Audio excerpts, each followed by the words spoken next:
Hello बच्चों, काफ़ी दिनों से बच्चे ये बोल रहे थे कि कुछ कॉम्पिटिटिव एग्ज़ाम से रिलेटेड कुछ क्वेश्चंस और उनके कुछ ट्रिक्स समझाएं। तो आज मैं केमिकल बॉन्डिंग रासायनिक आबंध चैप्टर से कुछ ट्रिक्स बताना स्टार्ट करता हूँ।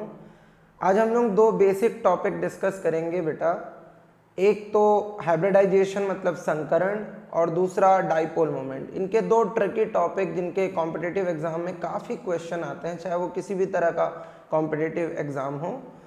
जैसे कि जेई में आते हैं क्वेश्चन, साथ ही साथ तुम देखोगे कि नीट में भी इसके क्वेश्चन आते हैं और बीएससी नर्सिंग, इवन जो जीजीयू और रविशंकर यूनिवर्सिटीज़ जो हैं वो जो एग्ज़ाम्स कंडक्ट कराते हैं, कॉम्पिटिटिव एग्ज़ाम्स जिनके थ्रू हम एंटर कर सकते हैं यूनिवर्सिटीज़ में, उनमें भी इस तरह के क्वेश्चंस पूछे जाते हैं। ये क्लास उन बच्चों के लिए भी काम आएगा जो किसी भी तरह के ऑब्जेक्टिव क्वेश्चंस को प्रिपेयर कर रहे हैं, चाहे वो रेगुलर क्लासेस के लिए हों या फिर कॉम्पिटिटिव क्लासेस के लिए। तो बेटा स्टार्ट करते हैं। संकरण का पहला ट्रिक है, एक formula H is equals to होता है half V plus M minus C plus E। अब इसमें H हाइब्रिडाइजेशन संकरण को प्रदर्शित करता है और H के मान से हम कैसे संकरण का पता लगा सकते हैं आज की क्लास में अच्छे से डिस्कस करेंगे। V number of valence electron संयोजी कोश में इलेक्ट्रॉनों की संख्या है। V का वैल्यू हम लोग इस तरह पता कर सकते हैं कि अगर मुझे किसी तत्व का यह पता हो कि वो आधुनिक आवर्त सारणी में कौन से वर्ग में है, तो उसके इकाई का अंक ही उसके बाह्यतम कोश में या संयोजी कोश में इलेक्ट्रॉनों की संख्या होती है। एग्जाम्पल के लिए जैसे कि अगर हम लोग फर्स्ट ग्रुप ले लें, hydrogen, lithium, sodium, potassium, rubidium, caesium and francium, ये पहले समूह का तत्व है, तो इसके लिए V का वैल्यू 1 होगा। अभी अगर सेकेंड ग्रुप लें, क्या होता है, beryllium, magnesium, calcium, strontium, barium और रेडियम, इन सब के लिए क्या होगा 2। अगर हम पी ब्लॉक एलिमेंट्स ले लें जैसे boron, aluminium, gallium, indium, thallium, तो ये ग्रुप नंबर तो 13 है, बट 13 नहीं लेंगे, 13 का यूनिट नंबर लेंगे, वो क्या 3, इकाई का अंक।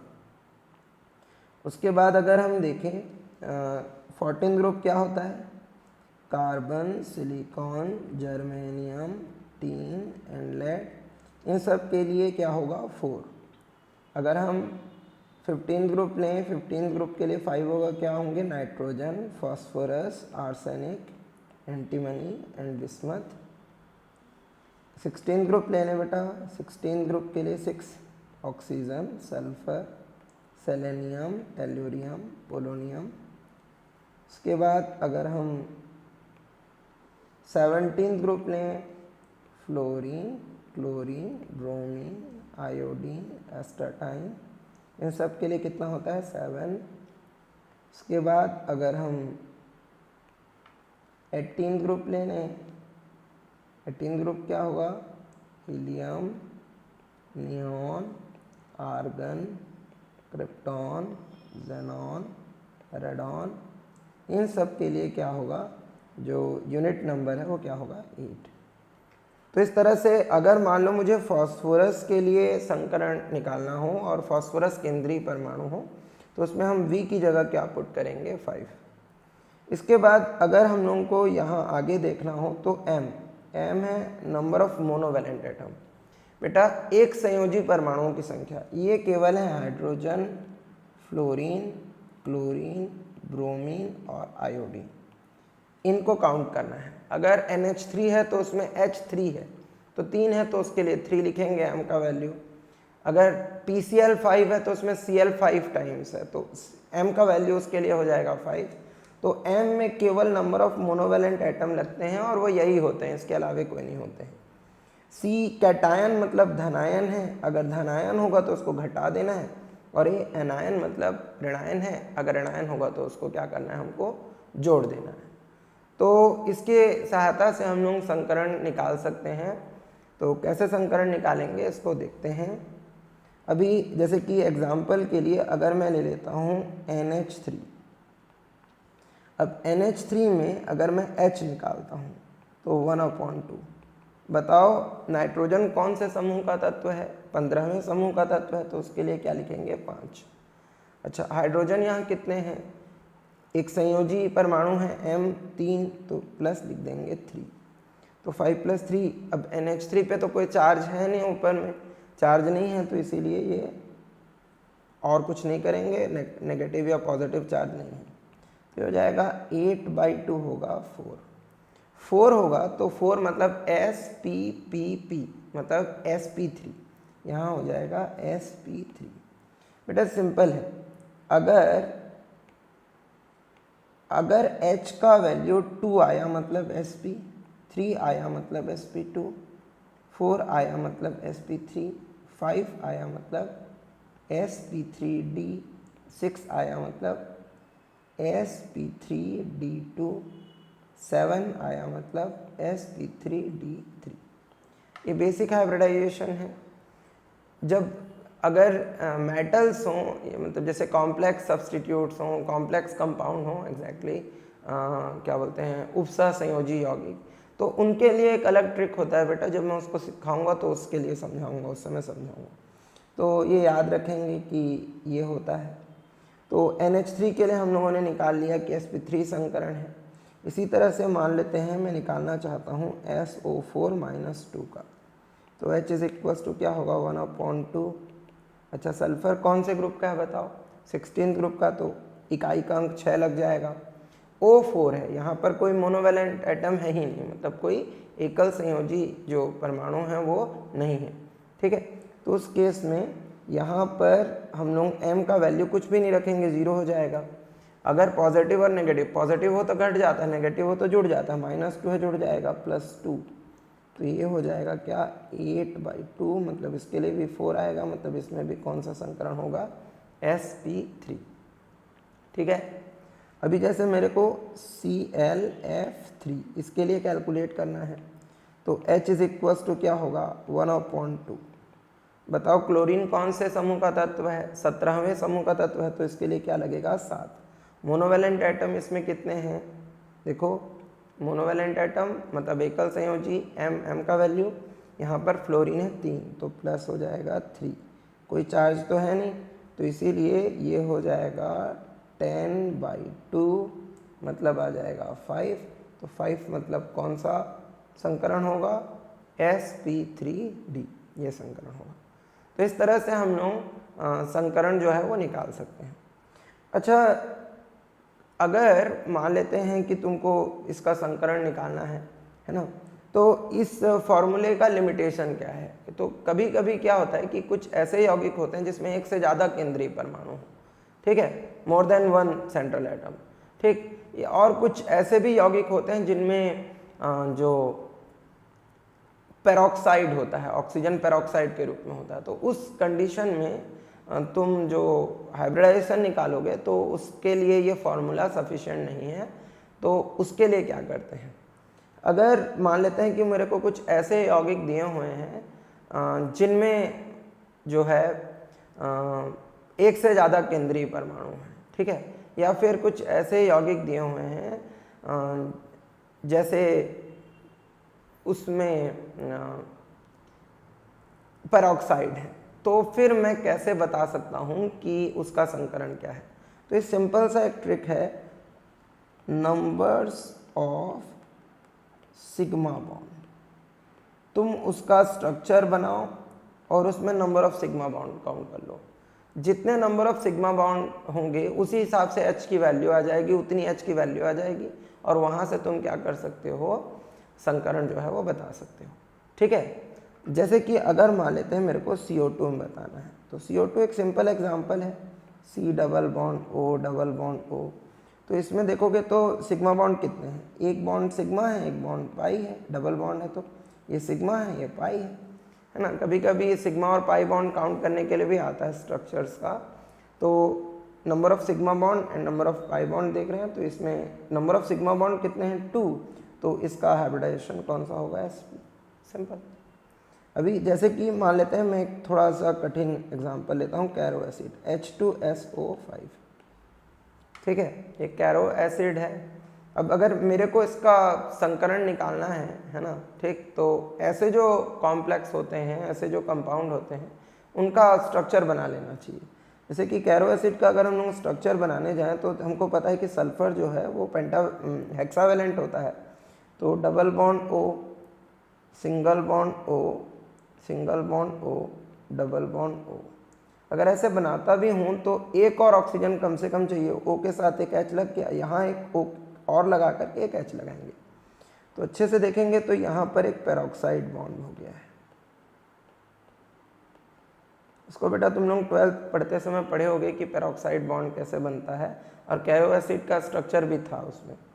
तो अगर मैं यहाँ पर सल्फर में संकरण देखना चाहूँ तो मुझे सिग्मा बॉन्ड काउंट करने हैं। तो सारे सिंगल बॉन्ड सिग्मा बॉन्ड होते हैं, कोई डबल बॉन्ड हो तो उसमें एक सिग्मा एक पाई होता है, अगर कोई ट्रिपल बॉन्ड हो तो उसमें एक सिग्मा और 2 पाई बॉन्ड होते हैं।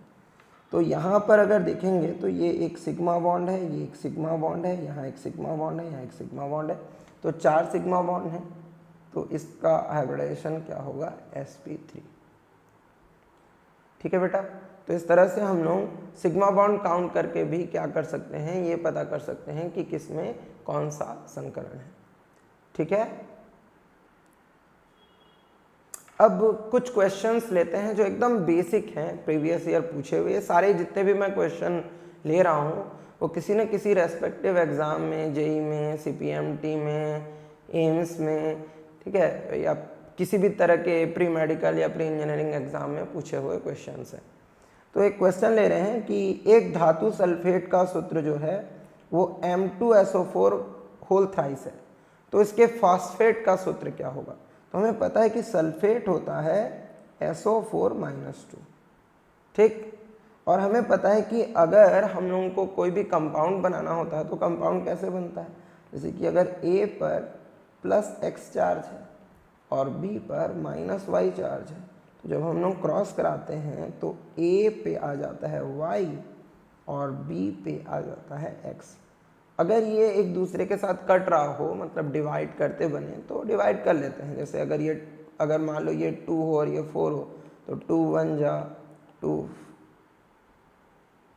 2 जा हो जाएगा, तो ये A1 B2 ऐसा हो जाएगा। और 1 तो जनरली हम लिखते नहीं हैं तो फिर वो चलता है। तो अगर SO4-2 है तो M पे क्या होगा कि सोच के बताओ कि M2 आया है और SO4 पे 3 आया है, नो डाउट इस पे क्या होगा, +3 होगा। ठीक है, यहाँ से पता चल गया। अब हमको बोला है फॉस्फेट। फॉस्फेट क्या होता है, PO4-3। M पे कौन सा चार्ज है, +3। अब इसका क्रॉस करो तो क्या आएगा, M3PO4 होल थ्राइस। अब ये एक दूसरे से कट जा रहा है, 3 1 जा 3 1 जा, ठीक, तो फाइनल फॉर्मूला क्या आ रहा है हमारा, MPO4। अब MPO4 कौन सा ऑप्शन है हमारा, D। तो इस तरह से हम लोगों को इस क्वेश्चन का आंसर मिल गया कि इसका आंसर जो हो क्या है, D है। अगला क्वेश्चन देखते हैं। 1 ब्यूटीन 3 आयन में सिग्मा और पाई बंधनों की संरचना। अभी यहाँ पे 1 ब्यूटीन बोला है और 3 पे आयन बोला है, मतलब अगर 4 कार्बन का हम लोग स्ट्रक्चर बनाते हैं 1 2 3 4, और चलो मैं इसकी नंबरिंग कर देता हूँ, ये 1 ये 2 ये 3 और ये 4 है। तो 1 पे इन है मतलब डबल बॉन्ड है, और 3 पे आयन है मतलब यहाँ पर ट्रिपल बॉन्ड है। बाकी तो हाइड्रोजन होंगे, उनको भर लेते हैं। तो ये 2 बॉन्ड से बाउंडेड है तो इसमें 2 हाइड्रोजन होगा। अच्छा, यहाँ पे 3 बॉन्ड से बॉन्डेड है तो इससे 1 हाइड्रोजन होगा। ये 3 और 1 4 बॉन्ड से बॉन्डेड है तो इसमें कोई हाइड्रोजन नहीं होगा। ये 3 बॉन्ड से बॉन्डेड है तो इसमें 1 हाइड्रोजन होगा। अब इसमें हम लोगों को सिग्मा बॉन्ड काउंट करने हैं। तो सिग्मा बॉन्ड मतलब सारे सिंगल बॉन्ड सिग्मा बॉन्ड है, डबल बॉन्ड में 1 सिग्मा है, और ट्रिपल बॉन्ड में जो है वो 2 यानी 1 सिग्मा है 2 पाई है, और डबल बॉन्ड में 1 सिग्मा है और 1 पाई है। तो इसमें काउंट कर लेते हैं भाई। तो ये 1 सिग्मा बॉन्ड हुआ 1, यहाँ 2, ये 3, ये 4, ये 5, 6 और 7, तो 7 सिग्मा हो गया। वैसे अगर हम लोग और कुछ नहीं भी काउंट करें तो हमें पता चल जाएगा कि बी ऑप्शन सही है, क्योंकि 7 सिग्मा का केवल एक ही ऑप्शन है, बट पाई भी काउंट कर ही लेते हैं। ठीक, तो यहाँ पर अगर हम पाई बॉन्ड काउंट करें तो ये 2 पाई बॉन्ड हुए यहाँ, और यहाँ 1 पाई बॉन्ड हुआ, तो टोटल मिलाकर के 3 पाई। तो 7 सिग्मा और 3 पाई जो है वो इसका आंसर है। 1 ब्यूटीन 3 आयन में सिग्मा और पाई बंधों की संख्या पता करना है। ठीक है, तो इसका ऑप्शन बी जो है वो करेक्ट होगा। एक अच्छा क्वेश्चन है, P4O10 में सिग्मा बंधों की संरचना है। वैसे बेटा अगर P4O10 तुम याद करो तो ये पिंजरा संरचना होता है ना, तो पहले तो ये तुम्हें याद रखना पड़ेगा कि P4O10 की संरचना कैसी होती है। तो इसमें सबसे पहले तुमको 4 फास्फोरस लेने हैं कुछ इस तरह से, और इनके बीच में हम लोग एक सूडो बॉन्ड बना लेते हैं, है ना। हर 2 फास्फोरस के बीच में एक ऑक्सीजन होता है, तो ऐसे एक ऑक्सीजन होगा यहाँ, यहाँ भी एक ऑक्सीजन होगा, यहाँ भी एक ऑक्सीजन होगा, यहाँ भी एक ऑक्सीजन, कितने हुए 4। फिर हर 2 फास्फोरस के बीच में एक ऑक्सीजन होता है, तो 2 ऑक्सीजन कुछ इस तरह भी होते हैं, एक ऑक्सीजन यूँ होता है और एक पीछे होता है, पीछे यूँ यूँ। और हर फास्फोरस के साथ डबल बॉन्ड से हम देखेंगे कि एक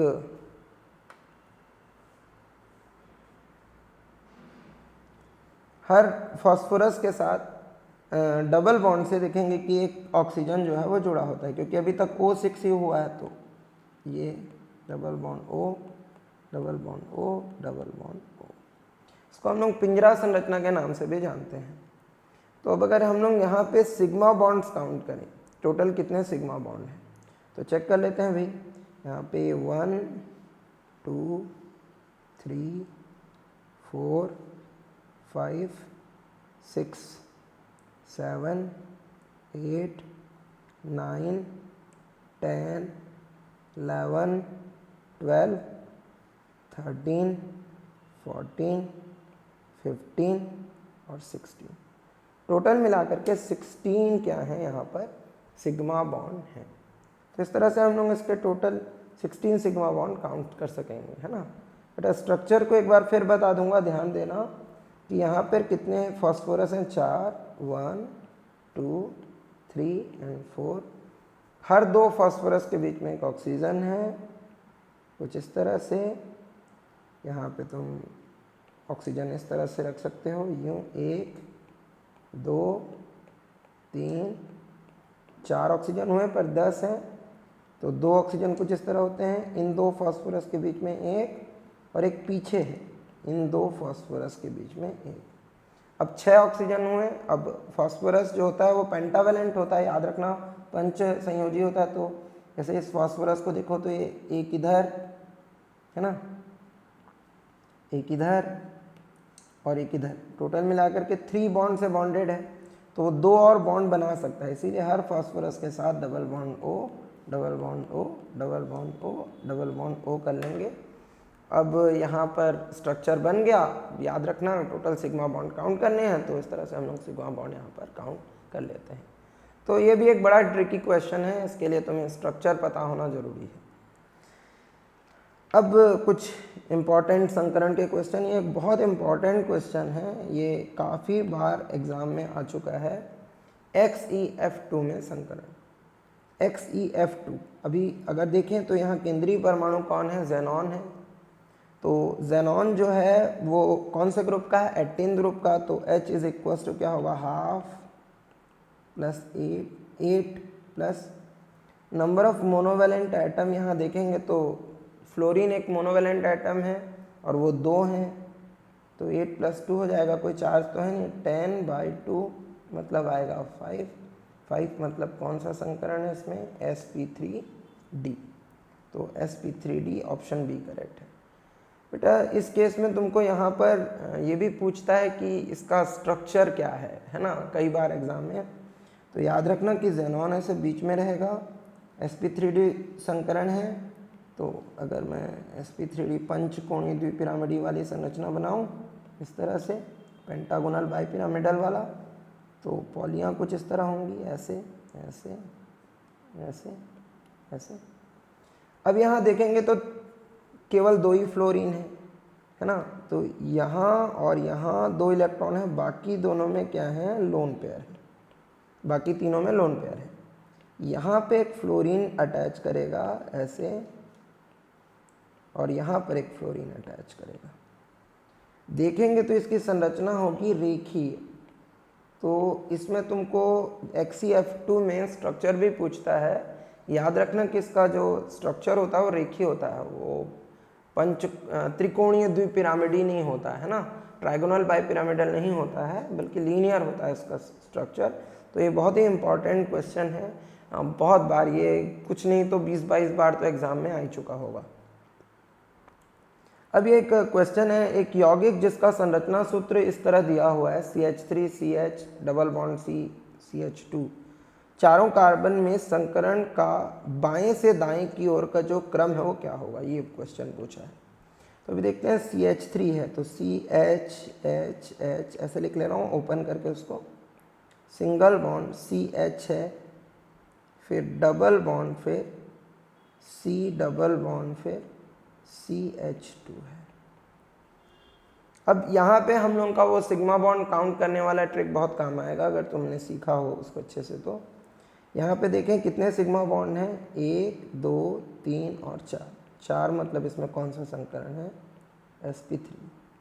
तो sp3 मतलब हमारे C और D में से कोई एक ऑप्शन होगा, है ना, C और D में से कोई एक ऑप्शन होगा। अब कौन सा नहीं पता, पर पहला वाला तो sp3 है। दूसरा वाला चेक करते हैं, तो ये एक सिग्मा बॉन्ड इधर, एक सिग्मा बॉन्ड इधर, एक सिग्मा बॉन्ड इधर, तो 3 सिग्मा बॉन्ड है, तो इसमें क्या होगा, sp2 हाइब्रिडाइजेशन।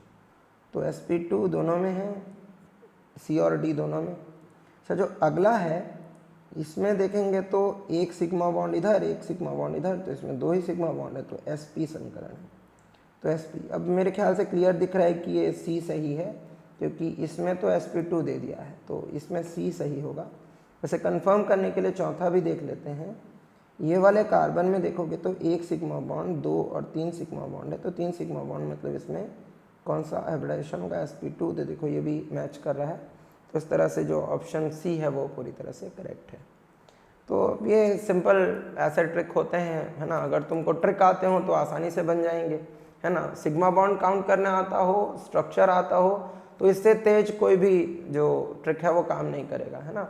और अगर कोई कॉम्प्लेक्स स्ट्रक्चर हो तो भी उस केस में सिग्मा बॉन्ड काउंट करने वाला ट्रिक काम आता है, क्योंकि H = 1/2V + m - c + a की लिमिटेशन है, वो जो आयोनाइज जो कंपाउंड होते हैं उनमें ज़्यादा बढ़िया काम आता है वो वाला क्वेश्चन, वो वाला ट्रिक जो है।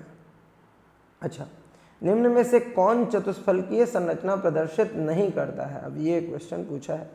SCl4, देखो इसके लिए अगर हम देखें तो H = 1/2, हम SCl4 के लिए देख रहे हैं ना। सल्फर कौन से ग्रुप का है, 16 ग्रुप का, तो यहाँ पे लिखेंगे हम लोग 6। अच्छा, और नंबर ऑफ मोनोवेलेंट एटम कितने हैं, एक संयोजी परमाणुओं की संख्या, तो क्लोरीन है तो 4 हो जाएगा, चार्ज तो कोई नहीं है। 10/2 मतलब 5, 10/2 मतलब 5 मतलब sp3d संकरण। अब sp3d संकरण बिना लोन पेयर के है, तो ये तो चतुष्फलकीय संरचना प्रदर्शित नहीं करेगा, तो इसका ऑप्शन ए ही करेक्ट है, ठीक, वो नहीं कर रहा है। अच्छा, बाकियों को चेक कर लेते हैं, जैसे कि शायद मल्टीपल चॉइस क्वेश्चन हो, तो बाकियों को चेक कर लेते हैं। जैसे SO4 - 2 है, तो H = 1/2। सल्फर कौन से ग्रुप का है, 16 ग्रुप का, तो 6 होगा। यहाँ पे मोनोवेलेंट एटम कोई नहीं है। अच्छा, नेगेटिव होता है तो जोड़ देते हैं, पॉजिटिव होता है तो उस केस में घटा देते हैं। तो यहाँ देखोगे तो ये नेगेटिव है तो जोड़ देंगे, +2 मतलब 8/2 मतलब 4, मतलब ये sp3 संकरण, मतलब इसकी संरचना चतुष्फलकीय होगी। NiCO4 ये एक कॉम्प्लेक्स कंपाउंड है बेटा, जो निखिल है यहाँ पर, इसको 4 के 4 जो कार्बन मोनोऑक्साइड हैं वो lone pair of electron donate कर रहे होंगे ऐसे, ठीक है। तो यहाँ पर तुम्हें लोन पेयर मतलब कोवेलेंट बॉन्ड को काउंट करना है, जितने लोन पेयर वो एक्सेप्ट करेगा उतना ही उसका संकरण होता है। तो यहाँ पर ये 1 2 3 4 मतलब इसका में भी कौन सा संकरण है, sp3, मतलब इसकी संरचना भी क्या होगी, चतुष्फल की।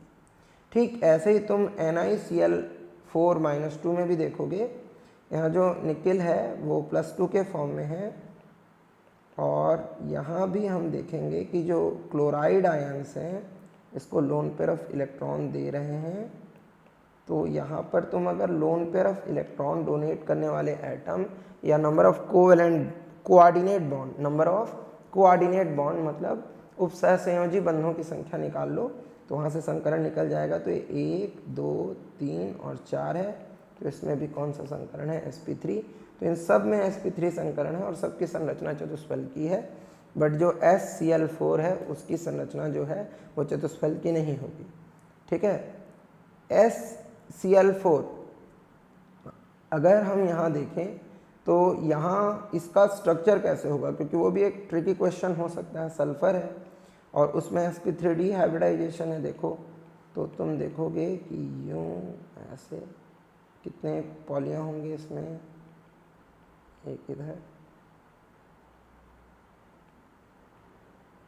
इस तरह।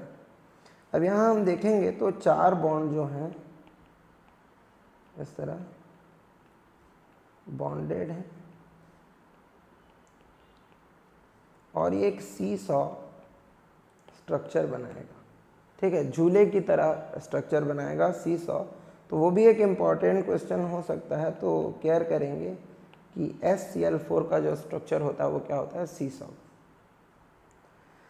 निम्न में से कौन सा कथन असत्य है? अगर हम ये डिस्कस करें कि इनमें से कौन सा जो कथन है वो असत्य है, मतलब कौन सा सही नहीं है, तो एथिलीन में प्रत्येक कार्बन sp2 संकरण से संकरित होता है। एथिलीन का फॉर्मूला क्या होता है बेटा, CH2 डबल बॉन्ड CH2।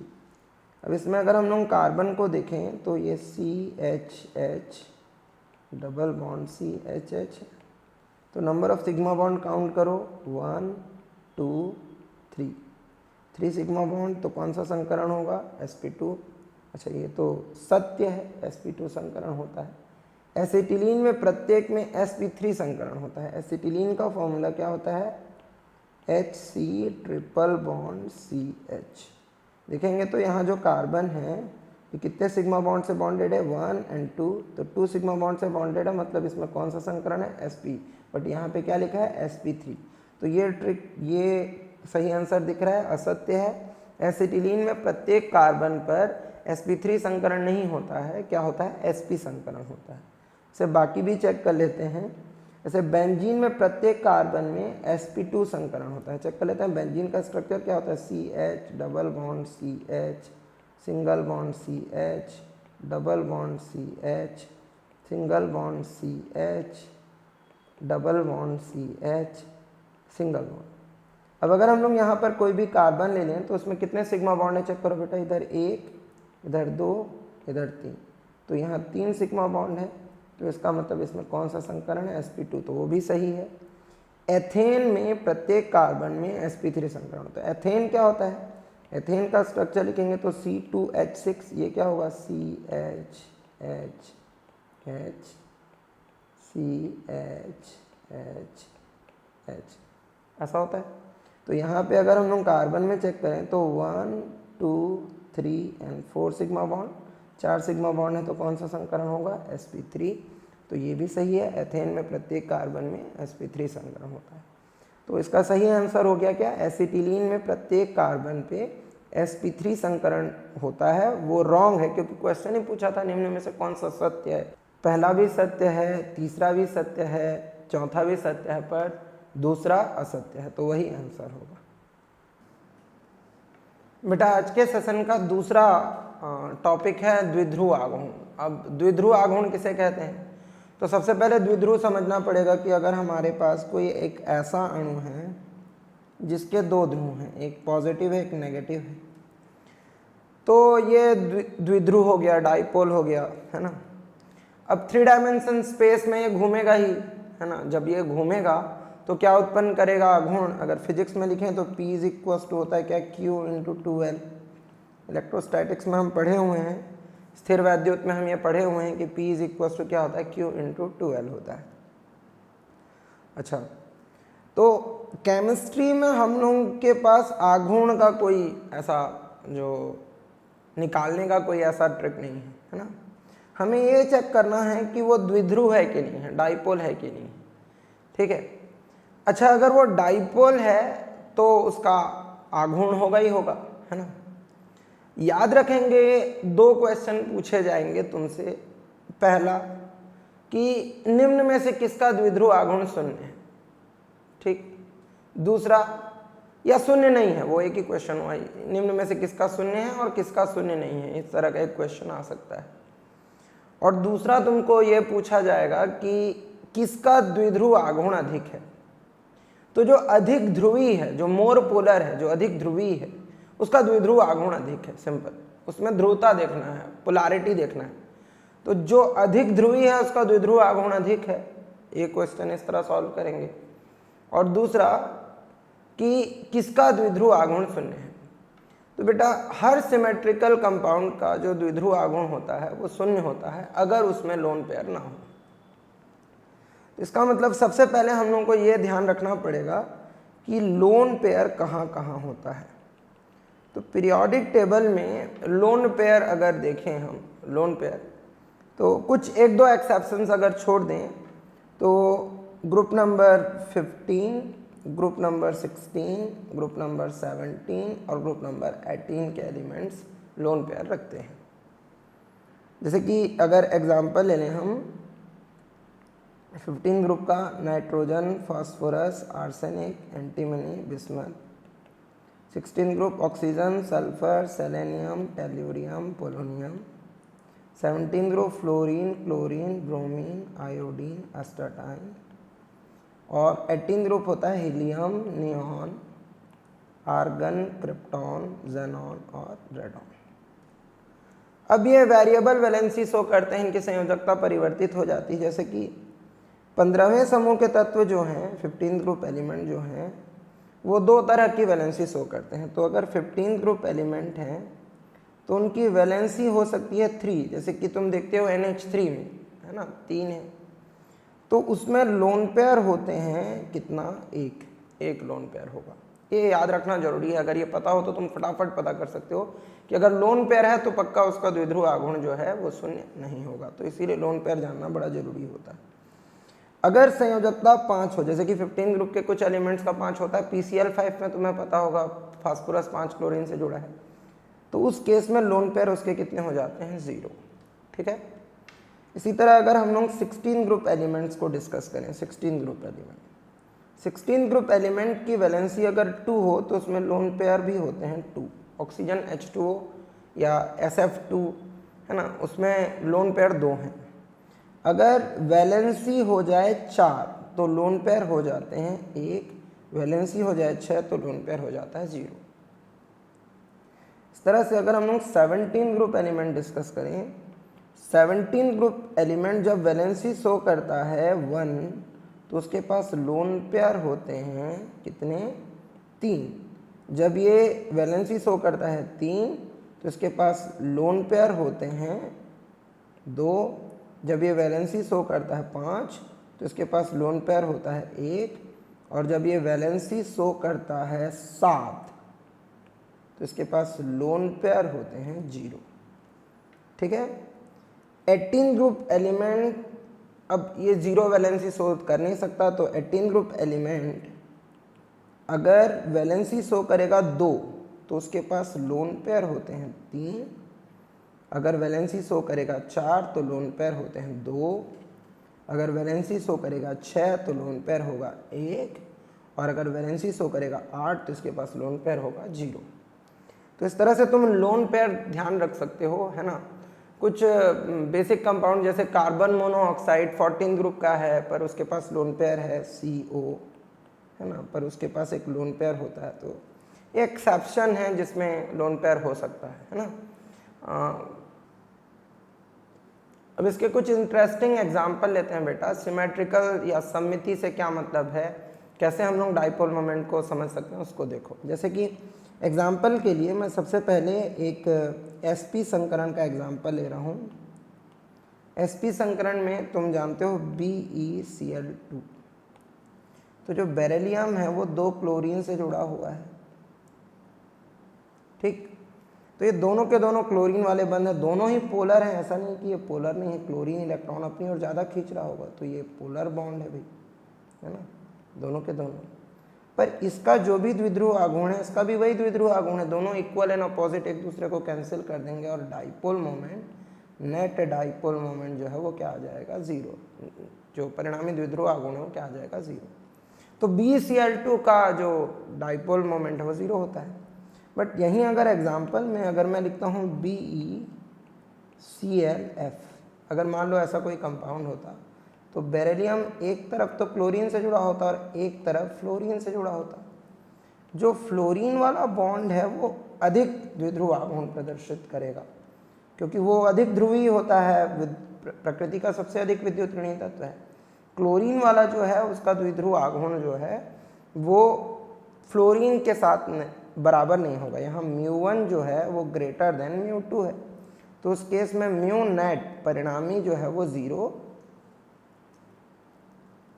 नहीं होगा, ठीक है। तो इसका मतलब तुम सिमेट्रिकल को समझो कि सारे बंद एक ही तरह के होने चाहिए, ठीक है, तभी उसी केस में जो है वो म्यू नेट जो है वो क्या होता है, 0 होता है ना।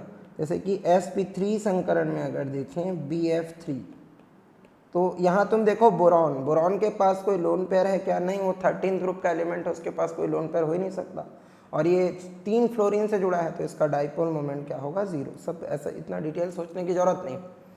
हाँ, ऐसे ही अगर हम sp3 संकरण का देखें तो CH4 कार्बन कौन से ग्रुप का है, 14 ग्रुप का, है ना, 15, 16, 17, 18 में लोन पेयर होता है, तो उसमें सोचना है, इसमें तो लोन पेयर होता नहीं है और चारों हाइड्रोजन है, तो उस केस में इसका डाइपोल मोमेंट क्या होगा, 0। बट वही अगर CH3Cl हुआ तो इसका डाइपोल मोमेंट 0 नहीं होगा, क्योंकि यहाँ पर एक बॉन्ड अलग हो गया है ना, ठीक है, समझ में आ रहा है। तो डाइपोल मोमेंट कब 0 होगा उसको समझ रहे होंगे, है ना। जैसे इसी तरह से अगर CHCl3 होगा तो उसका भी डाइपोल मोमेंट जो है वो 0 नहीं होगा।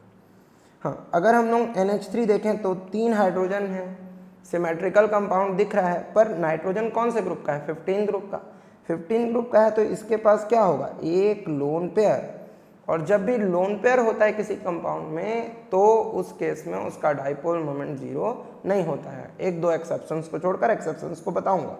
नाइट्रोजन जो है वो इधर बहुत बड़ी पोलैरिटी डेवलप कर लेगा लोन पेयर के साथ, तो ये 3 हाइड्रोजन वाले बॉन्ड जो हैं वो इसे पूरी तरह से कैंसिल आउट नहीं कर पाएंगे, तो उसका म्यू नेट जो है वो 0 नहीं होगा। तो इस तरह हम लोग अगर लोन पेयर चेक कर लें कि किसी में लोन पेयर है तो उसका डाइपोल मोमेंट कभी भी 0 नहीं होता है, ठीक है। तो इस तरह से किसी का भी हम लोग चेक कर सकते हैं। जैसे कि एग्जांपल के लिए अगर हमको पूछा जाता है PCl3 और PCl5, इन दोनों में से किसका डाइपोल मोमेंट ज़्यादा है, ध्यान देखेंगे PCl5 15 ग्रुप का एलिमेंट है, 5 संयोजकता प्रदर्शित कर रहा है, तो इसमें लोन पेयर है 0, बट इसके पास एक लोन पेयर है, तो इसका डाइपोल मोमेंट होगा, म्यू नेट इसका 0 नहीं होगा, 0 से ज़्यादा होगा, और PCl5 का म्यू नेट जो है वो क्या होगा, 0 होगा। तो इससे क्लियरली पता चल रहा है कि PCl3 का डाइपोल मोमेंट PCl5 से ज़्यादा है, ठीक है, समझ में आया। कुछ एक्सेप्शंस को देखें, जैसे कि XeF2, आज क्लास में हम लोग पहले ही पढ़ चुके हैं कि इसका स्ट्रक्चर क्या होता है। Xe में देखेंगे तो 3 लोन पेयर जो हैं वो एक समतल में होते हैं इस तरह से, और 2 फ्लोरीन के बॉन्ड जो हैं वो एक दूसरे के ठीक अपोजिट होते हैं।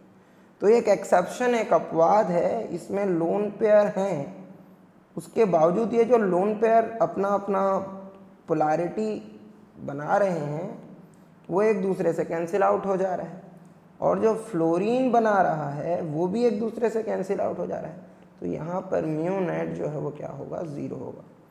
तो तुमको लोन पेयर होंगे तब भी एक बार उसका स्ट्रक्चर सोच लेना है, क्या वो पूरी तरह से एक दूसरे को कैंसिल आउट कर रहे हैं या नहीं कर रहे हैं, है ना। अगर कैंसिल आउट कर रहे हैं तो उस केस में उसका डाइपोल मोमेंट क्या होगा, 0 होगा, और अगर कैंसिल आउट नहीं कर रहे हैं तो उसका डाइपोल मोमेंट जो है 0 नहीं होगा। अब बेटा द्विध्रुव आघूर्ण पर जो आधारित कुछ प्रश्न पढ़ लेते हैं। किस अणु का द्विध्रुव आघूर्ण शून्य है? देखो तुम अगर यहाँ चेक करो तो H2O में ऑक्सीजन 16 ग्रुप एलिमेंट 2 संयोजकता प्रदर्शित करा, 2 लोन पेयर, इसका तो 0 नहीं है। HF देखेंगे तो हाइड्रोजन फ्लोरीन एक ध्रुवीय बंध है, तो इसका भी डायपोल मोमेंट 0 नहीं हो सकता। HBr हाइड्रोजन ब्रोमीन ये भी एक पोलर बॉन्ड है, तो इसका भी डायपोल मोमेंट 0 नहीं हो सकता। But C double bond O ये sp संकरण है, इधर जितनी भी पोलैरिटी डेवलप होगी इधर उतनी ही होगी, ये दोनों एक दूसरे को कैंसिल कर देंगे और इसका म्यू नेट 0 होगा, तो इसका राइट आंसर क्या होगा? CO2। किस अणु में उच्चतम द्विध्रुव आघूर्ण होगा? अब देखें तो यहाँ HF, HCl, HBr और HI, अगर द्विध्रुव आघूर्ण उच्चतम पूछा है तो बताओ किसका होगा? जो सबसे अधिक ध्रुवीय है कौन? फ्लोरीन। फ्लोरीन प्रकृति का सबसे अधिक विद्युत ऋणी तत्व है, तो इसका डाइपोल मोमेंट जो है वो सबसे ज़्यादा होगा, तो HF का डाइपोल मोमेंट सबसे ज़्यादा होगा। अब अगला क्वेश्चन देखते हैं बेटा, निम्न में से किसका द्विध्रुव आघूर्ण शून्य होता है? वैसे अगर क्वेश्चन देखें तो आसान लग रहा है। अगर हम देख रहे हैं CH2Cl2, तो कार्बन जो है वो 2 हाइड्रोजन से बॉन्ड बनाए हैं बट 2 क्लोरीन से बॉन्ड बनाए हैं, तो क्लोरीन वाला बॉन्ड ज़्यादा पोलर होगा, उसकी पोलैरिटी ज़्यादा होगी। हाइड्रोजन वाला बॉन्ड जो है वो उतना ज़्यादा पोलर नहीं होगा, उसकी पोलैरिटी कम होगी। तो इस केस में ये दोनों जो हैं वो इन दोनों को पूरी तरह से कैंसिल आउट नहीं कर पाएंगे, तो इसका डाइपोल मोमेंट जो है वो 0 नहीं होगा। अगर हम CH4 देखें तो CH4 सिमेट्रिकल है विथ नो लोन पेयर, तो इसका डाइपोल मोमेंट 0 होगा, तो इसका राइट आंसर है।